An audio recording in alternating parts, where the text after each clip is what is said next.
그들은 자신들을 귀족이라 불렀다. 품격 있고 교양 있으며 권력을 쥔 자들. 하지만 촛불이 반짝이는 연회와 가로분 얼굴 뒤에는 썩어 문드러진 세계가 숨어 있었다. 18세기 영국, 귀족은 신에 가까운 존재였다. 왕국의 절반을 소유했고 의회를 지배했으며 그들의 초상화는 대리석 홀마다 걸려 있었다. 그러나 그 화려한 비단과 라틴 시구 뒤에서 그들은 빛과 욕망, 거짓 속에 빠져들고 있었다. 결혼은 사랑이 아니었다. 하나의 거래, 레이스와 샴페인으로 포장된 재정동맹이었다. 파산 직전의 백작은 가문 이름을 팔아 신흥 상인에게 체면을 팔았다.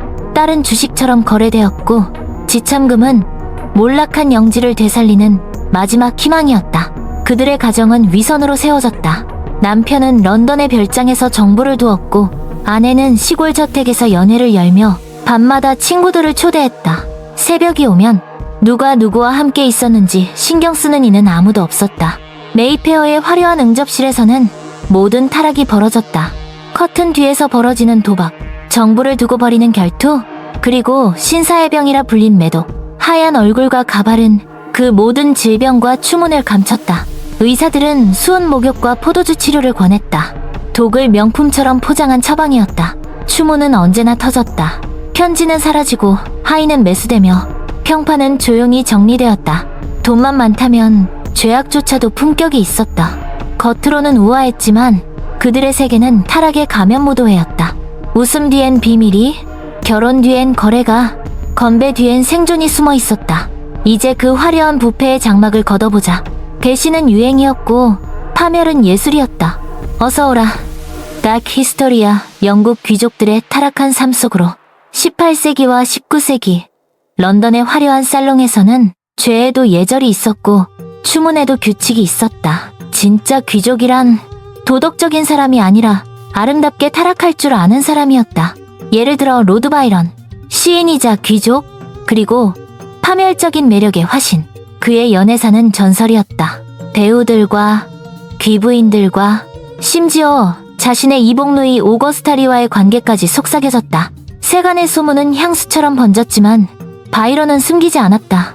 오히려 자랑했다. 그는 이렇게 말했다. 인생의 목적은 감각이다. 고통 속에서도 우리가 존재함을 느끼는 것.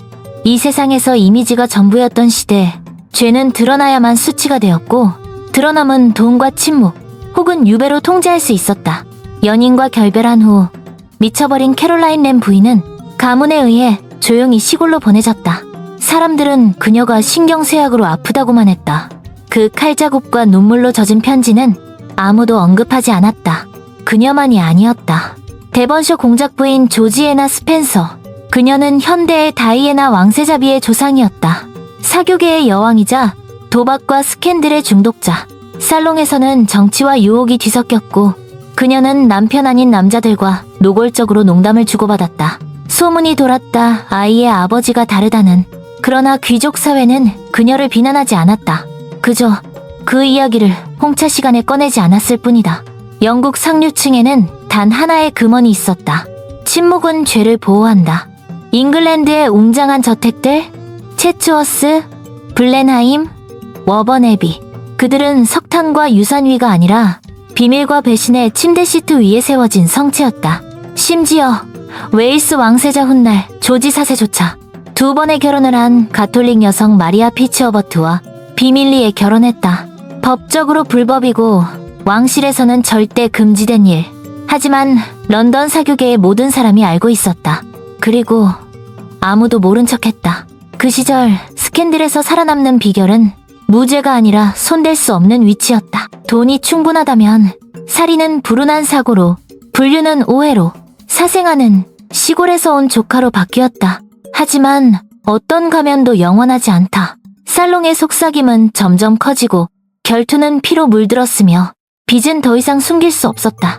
빅토리아 시대가 열릴 무렵 영국 귀족 사회는 이미 내부에서 썩어가고 있었다. 그들을 붙잡고 있던 것은 이름과 가발, 그리고 부정의 기술뿐이었다.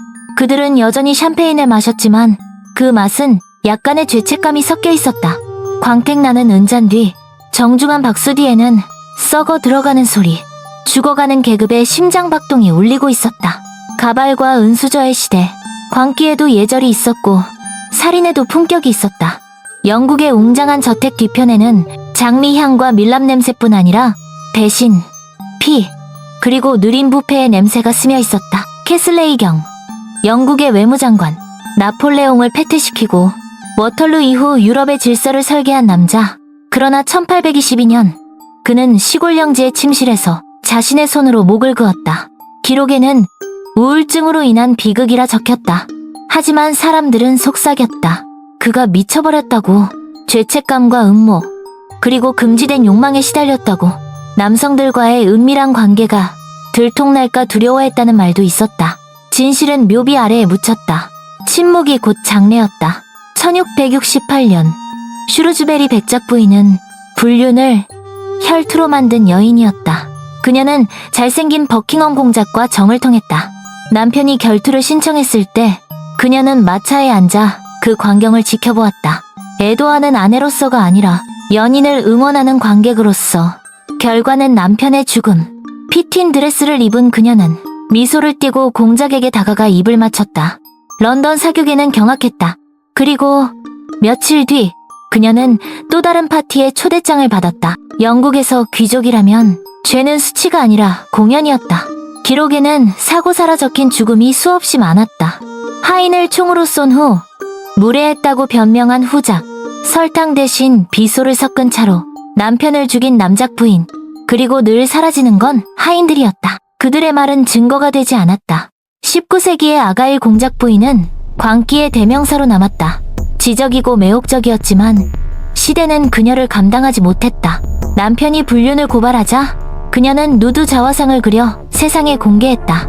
왕관을 쓰고 웃으며 벌거벗은 자신. 의회가 그녀의 정신 상태를 논의할 정도였다. 사람들은 미쳤다고 했고 그녀는 세상을 위선이라 불렀다. 결국 그녀는 정신병원에 갇혔다. 그곳의 공기는 라벤더 향이 아니라 곰팡이와 절망의 냄새였다. 그러나 그녀의 이름은 죽지 않았다. 대리석 복도를 떠도는 저항의 유령으로 남았다. 결투, 독살, 자살, 스캔들. 영국 귀족들은 품격 있는 파멸의 예술을 완성했다. 그들의 죄는 절망에서 비롯된 것이 아니었다. 지루함에서 태어났다. 특권에 잠식된 삶에서 혼란만이 유일한 쾌락이었기 때문이다. 그들은 촛불 아래서 기도하고 아침 식사 전에는 죄를 지었다. 자선 무도회를 열면서 연인의 피는 비밀의 방에서 흘렀다. 그리고 소문이 너무 커지면 요양이라는 이름으로 이탈리아로 떠났다. 2번 다시 돌아오지 않았다. 그들의 화려함은 곧 허무였다. 초상화와 자기 뒤에 숨겨진 진실은 하나. 광기는 권력의 대가였고 피는 귀족의 향수였다. 20세기의 새벽, 샹들리에는 여전히 반짝였지만 그 아래의 세상은 이미 달라져 있었다. 수세기 동안 특권과 혈통으로 얽혀있던 영국 귀족 사회가 시간의 무게 아래에서 서서히 균열을 일으키고 있었다.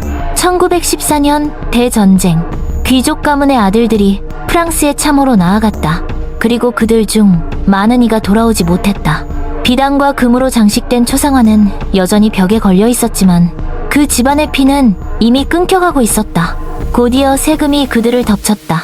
한때 영원한 권력의 상징이었던 체츠워스 블렌하임, 롱리트의 대저택들은 이제 재정의 감옥이 되었다.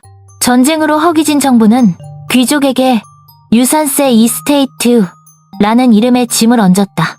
그 세금은 귀족 가문들을 압살했다. 결국 파란 피조차 자신의 집을 유지할 수 없게 되었다. 지붕이 세면 자기도 소용없었다. 백작 부인은 객실을 세내주었고 백작은 렘브란트 그림을 미국 부자들에게 팔았다. 공작들은 사냥터 대신 관광객을 받았다. 1930년 선데이 타임즈는 단 10년 사이에 200개가 넘는 가문이 조상 대대로 내려온 영지를 팔거나 버렸다고 보도했다. 대리석 계단은 먼지가 되었고 사냥터는 밀밭으로 바뀌었다. 비단과 추문의 시대는 끝났다. 현대는 다른 것을 요구했다. 출생이 아니라 실력을, 비밀이 아니라 공개를. 귀족 사회는 환상 위에 세워진 제국이었다. 잔혹함은 품격으로, 탐욕은 세련됨으로 포장되었다.